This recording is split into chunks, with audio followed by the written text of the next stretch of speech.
எலும்புகள் உருவாகல, நரம்புகள் உருவாகல, தசைகள் உருவாகல, தரிசனம் உருவானதே.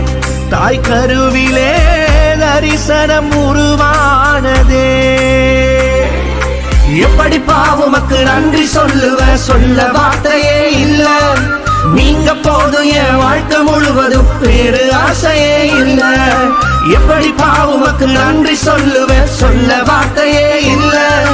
நீங்க போதும் என் வாழ்க்கை முழுவதும் வேறு ஆசையே இல்ல. என் தாய் உருவாகும் முன்னே